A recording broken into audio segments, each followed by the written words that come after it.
Welcome to the Sage Solutions Podcast, where we talk about all things personal growth, personal development, and becoming your best self.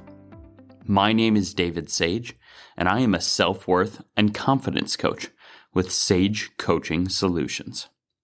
Today's topic not only has the power to reshape your career or business, but also your personal relationships and daily life. This is also a topic that's not commonly covered on personal development podcasts, so I thought it would be an interesting one to bring in because I see real-life applicability in many different areas of my life, even though, like I said, it's not typically talked about in this realm, in this sphere. So today, we're covering the difference between service and hospitality.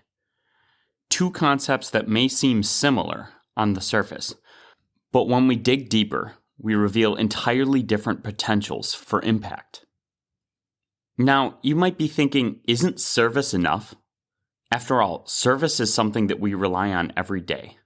While service is certainly useful, hospitality is a far more powerful force. As Maya Angelou once said, people will forget what you said. People will forget what you did. But people will never forget how you made them feel. And that, my friends, is the heart of hospitality. But before we get into it, our goal with this podcast is to share free, helpful tools with you and anyone you know who is looking to improve their life. So take action, subscribe, and share this podcast with them. I think it's important that I give a little bit of background on my experience with these topics. Throughout time, in the midst of many different jobs, I've usually had a serving job of some sort at night, whether this be at Bonefish Grill, Fleming's Steakhouse, TGI Fridays way back in the day, Pizzeria Uno's, Eddie Martini's, or even the one that I currently have as a suite server at the Fiserv Forum. And frankly, the lessons that I've learned from those jobs have served me incredibly well in many different areas of my life. Anyone that has worked a service job knows that it's not easy.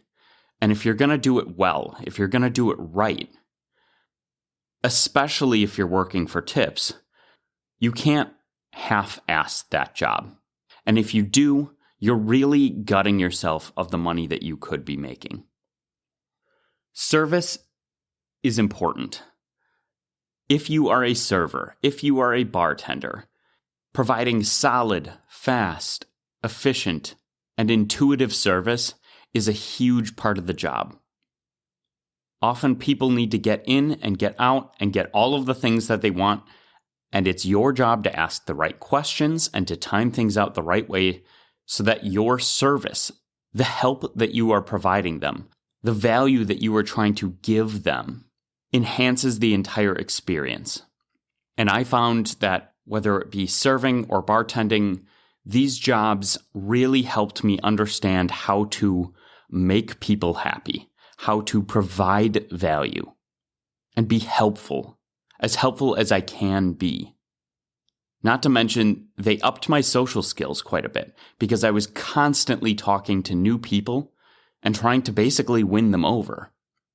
But if all I was doing was providing a service, I wouldn't have been nearly as successful in those jobs as I was, and still am today. The key to becoming a great server, a great bartender, or even a great host at home is hospitality. Before I get way ahead of myself here, though, we should probably define what each of these terms mean. When we talk about service, we're referring to the act of helping someone out, a duty fulfilled, a problem solved. The easiest example is the one that I was just using about myself. Think about a waiter who brings your meal promptly, or a customer service representative who answers all of your questions to your satisfaction. These acts of service are essential. They meet people's needs, they resolve issues, and they provide value. Good service is efficient, reliable, and often measured by speed and accuracy. In business, you want to provide good service, or if you have a product, you're kind of trying to do the same thing. You want your product to provide a service to that person's life. You want to provide value. The number one way that people or businesses make money, period, is by providing value to people. If you are a valuable employee, you are providing a lot of value to the company, and therefore you will likely get promoted or a raise. This idea of providing value as a proxy to what you can achieve or how far you can go in different areas of your life is a very helpful paradigm, mindset, or perspective to take. The first time that I heard this argument made of a call for hospitality, not just service, I thought it made some excellent points, and that's why I wanted to cover it here today. My one qualm with the way that the argument was made was that it didn't have enough shades of gray. It glossed over service in such a way that minimized it or made it seem like an automatic and didn't really get across the value of service. So I wanted to take this second, as I have been doing, to really get across that service is about providing value to people. Not just doing stuff, but doing stuff of value. It's also my belief that one of the primary or best ways for somebody to be a great leader is through providing a type of leadership called servant leadership. A good leader does not just tell people what to do and manage them. Not that that isn't necessary a large portion of the time. A good leader provides service to the people that they're leading. They gain influence by being of value to the people below them, the people that rely on them to get things done. Servant leadership empowers the people that you are leading to be better, more effective versions of themselves. And people want to follow somebody who provides value to them, which is why service is such an important part of leadership. I think I've made it pretty clear that service is essential and when done right provides great value. However, service is the more common half of this equation. This second part is often overlooked and rarely utilized, except primarily by the people who are in the field that shares the name, hospitality. And even in that field, it's way too often neglected. So if service is about helping people, what is hospitality? Well, hospitality, in contrast, goes a step further. It's not just about fulfilling a need. It's about creating an experience that resonates on an emotional level. Hospitality is the art of making somebody feel truly welcomed, cared for, and understood. It's about connection and warmth. Put it another way, service might give you a meal, but hospitality makes you feel like you're part of something special, like you belong, like you're at home. Service fulfills that helping need, but hospitality infuses that act of help with genuine care, building lasting bonds. So why is hospitality more powerful than just providing a service? Well, let's break it down. Service can often be transactional. It's often defined as the exchange of an action for a result. When you buy a product online, you expect it to arrive on time. That's service. However, hospitality transforms the transaction into an experience. Good service is a prerequisite to hospitality, because if the service is bad, you're not going to be creating this wonderful experience through hospitality. Imagine receiving a handwritten note with your order, or having your customer support rep follow up personally to ensure that you're satisfied. And not just asking blanket questions, but really digging deep and asking questions that make you feel heard, that make you feel understood. That extra step creates trust and emotional resonance. There's a well-known adage in the hospitality industry. Good service is what you do when someone needs help. Great hospitality is how you make them feel. This isn't just a philosophy. It's backed by research. According to a 2017 study published in the Cornell Hospitality Quarterly by Smith, Johnson, and Lee, organizations that integrated genuine hospitality into their service model saw a 20% increase in customer loyalty and a notable boost in employee satisfaction. This study highlights that when people feel genuinely cared for, their commitment, whether as a customer, colleague, or friend, grows exponentially. Moreover, hospitality requires us to engage on a human level. It's about empathy, active listening, and anticipating needs even before they are verbalized. In our fast-paced world, taking the time to truly connect can make all the difference. As author and motivational speaker Simon Sinek puts it, people don't buy what you do. They buy why you do it. Hospitality communicates that why in every gesture and interaction, creating a sense of belonging that mere service rarely can. So, let's talk about how this concept applies to our work environments. In today's competitive landscape, companies aren't just competing on products or prices. They're competing on experiences. Look at companies like the Ritz-Carlton or Zappos. This commitment to hospitality isn't just a business strategy. It's a philosophy that turns ordinary transactions into extraordinary relationships. In the workplace, hospitality can mean fostering an environment where employees feel valued and understood. It might be as simple as taking a few extra minutes to ask a coworker how their day's going, or creating a workspace where everyone feels comfortable sharing their ideas.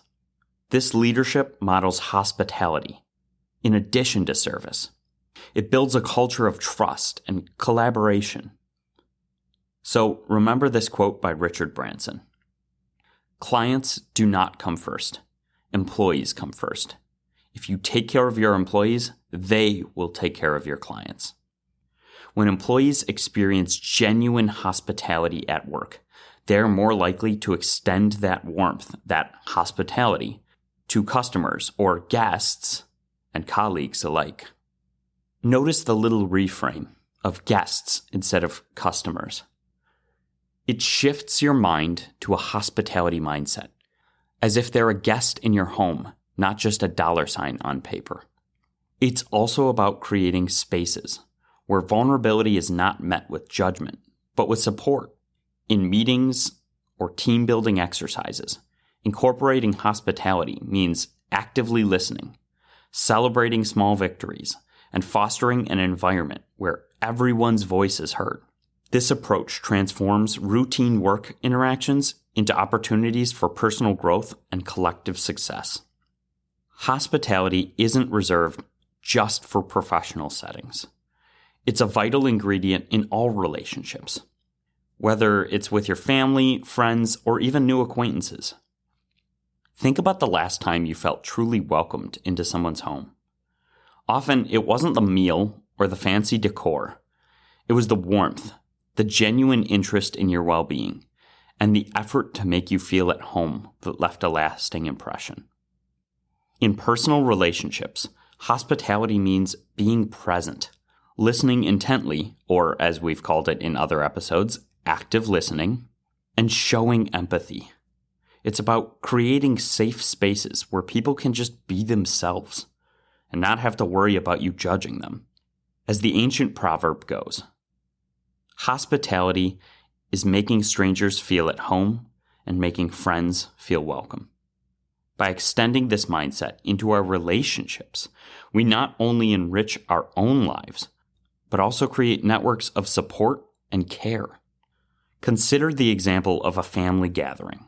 It's not just about the food or entertainment, it's about the atmosphere. The little gestures like a warm smile, a heartfelt compliment, or a thoughtful conversation. that can turn an ordinary gathering into a cherished memory. When we practice hospitality in our relationships, we nurture bonds that last a lifetime. Furthermore, in today's digital age, where interactions often happen behind screens, people feeling true hospitality has become more and more rare. So, whenever possible, try to infuse hospitality into our virtual communications.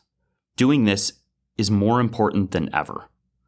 A thoughtful email, a personalized message, or even a well-crafted social media post can go a long way in making somebody feel truly valued. When it comes to hospitality in business, if I haven't already made this clear, hospitality is not just for hospitality businesses. It is not just for restaurants and hotels. Hospitality is for anyone trying to provide value to their guests. Figure out what areas of your life you can apply these concepts to and personalize it for yourself. So now that we've explored how hospitality can transform multiple areas of your life, including work and your relationships, you might be wondering, how can I cultivate more hospitality in my daily life? Well, here are a few practical tips. Practice active listening. When someone speaks, really listen. Put aside distractions, be present in the moment, and focus on what they're saying. Reflect back what you hear. This not only shows that you care, it builds trust. Second, add a personal touch. Whether it's writing a thoughtful note, remembering someone's favorite coffee order, or simply asking how their day went.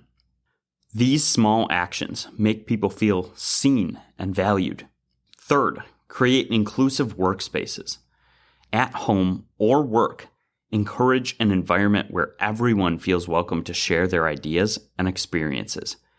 This can be as simple as arranging a regular family dinner or organizing team lunches. And finally, 4, embrace empathy. Try to understand things from other people's perspectives. This shift in mindset can transform routine interactions into moments of genuine connection. As author, speaker, and researcher Brené Brown once said, "Connection is why we're here. It is what gives purpose and meaning to our lives." By embracing hospitality, we're not only offering service, we're nurturing deep, lasting connections.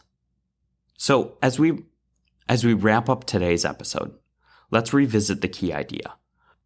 Both service that provides value and genuine hospitality are valuable. But hospitality goes beyond just meeting people's needs and providing value.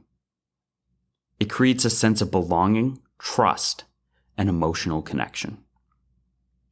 When we incorporate hospitality into our daily interactions, we create ripples of positive impact in our career or business and in our personal relationships.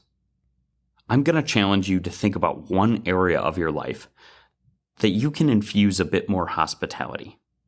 Maybe it's at work by starting meetings with a moment of genuine check-in. Or perhaps it's in your community by organizing a small event that brings people together. Or maybe in your relationship by greeting your spouse in a way that truly makes them feel welcome and at home when they get home. Whatever it is, remember the power of a warm smile, a kind word, and a thoughtful gesture. I'm going to leave you with one final quote by Maya Angelou. "I've learned that people will forget what you said. People will forget what you did. But people will never forget how you made them feel." That is the essence of hospitality. And that is what makes it so transformative. And remember, you are enough. And you deserve to fill up your inner cup with happiness, confidence, and self-compassion. Thank you for listening to the Sage Solutions podcast. Your time is valuable, and I'm so glad you choose to learn, and grow here with me. If you haven't already, don't forget to subscribe so you don't miss out on more sage advice.